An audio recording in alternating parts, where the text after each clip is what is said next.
చాలామంది చుండ్రనం కానీ నిమ్మకాయ అయితే అప్లై చేస్తుంటారు కదా తలకి.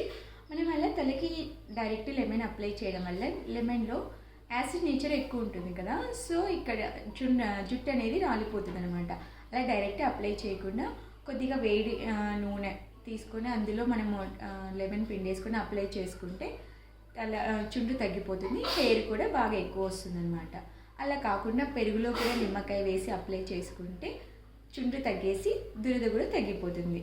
ఈ వీడియో మీకు ఏమన్నా యూజ్ అయ్యింది ప్లీజ్ లైక్ చేయండి. సుశీలమ్మ ఇంట్లో బొద్దింకలు కనపడుతున్నాయి. నిన్న ఏం చేసిన అంటే ఒక స్పూన్ చక్కెర, ఒక స్పూన్ వంట సోడా వేసి నైట్ దాంట్లో పెట్టేస్తున్నా, సింక్లో దాంట్లో పోసేస్తున్నా అనమాట. నైట్ వాడుకోం కదా, వాటర్ ఏం పోయాం కదా, అందుకే దాంట్లో పోస్తున్నాను. నిన్న ఈరోజు అయితే కొద్దిగా కనపడినాయి, మళ్ళీ ఈరోజు కూడా నైట్ కొన్ని పెడతా. ఇంట్లో బొద్దింకలు ఉంటే చాలా డేంజరస్ పిల్లలకి కానీ, అవి చాలా హెల్త్ ఇష్యూస్ వస్తాయి దానివల్ల, అందుకే వాటి కోసం అని ఇలా చేస్తున్నా. ఒక స్పూన్ వంట సోడా, ఒక స్పూన్ చక్కెర మొత్తం కలిపేసి ఇలా నైట్ అయితే అక్కడ సింక్లో అయితే పోసేస్తాను అనమాట.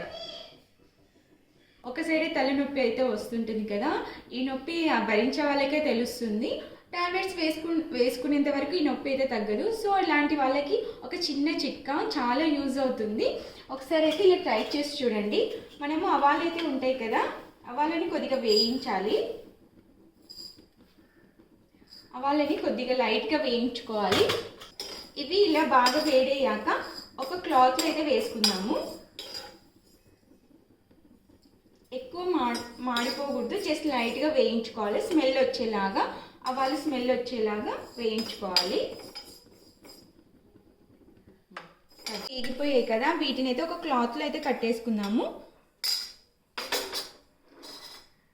ఇలా ఒక చిన్న మూటలాగా కట్టేసుకొని తలనొస్తున్నప్పుడు ఇలా స్మెల్ చూస్తుంటే ఈ స్మెల్కి ఆ తలనొప్పి అనేది అయితే తగ్గుతుంది. ఇలా ట్రై చేసి చూడండి ఒకసారి, చాలా యూజ్ అవుతుంది అనుకుంటున్నాను. వీడియో మీకు కనుక నచ్చినట్టయితే ప్లీజ్ లైక్. గొంతు నొప్పి దగ్గు అని అయితే అంటూ ఉంటారు కదండి, నాకు కూడా ఫుల్ దగ్గు అయితే ఉంది, అలాగే గొంతు నొప్పి కూడా ఉంది. ఇంకా ప్రతి వాటికి ట్యాబ్లెట్స్ అయితే వేసుకోలేము కదా, ఇంకా మా ఇంట్లో మాత్రం చిన్న చిన్న వాటికి ట్యాబ్లెట్స్ అయితే అస్సలు వాడడం. ఏదో ఒకటి కషాయం ఇలా ఏదో ఒకటి వంటింటి చిట్కాలు అయితే చెప్తుంటారనమాట అత్తమ్మ. నాకైతే ఇప్పుడు బాగా గొంతు కూడా నొప్పి ఉంది, అలాగే దగ్గు కూడా ఉంది. సో మా అత్తమ్మ అయితే ఇలా కషాయం చేసుకొని తాగమని చెప్పారు. నేనైతే ఇలా కషాయం చేసుకొని తాగా, నాకైతే చాలా రిలీఫ్ అనిపించింది. మీరు కూడా ఒకసారి ఇలా ట్రై చేయండి.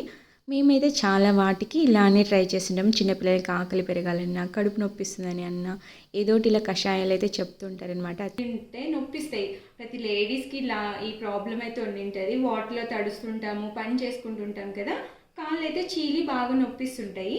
అప్పుడు ఆముదం తీసుకొని ఆముదంలో కొద్దిగా పసుపు వేసుకోవాలి. పసుపు వేసుకొని బాగా కలిపి దీన్ని మనకి నొప్పి అనిపించిన దగ్గర పట్టించుకుంటే కాళ్ళకి నొప్పి అనేది తగ్గిపోతుంది. ఈ చిట్కా మీకు ఏమన్నా యూజ్ అయింటే ప్లీజ్ వీడియోని లైక్ చేయండి, షేర్ చేయండి.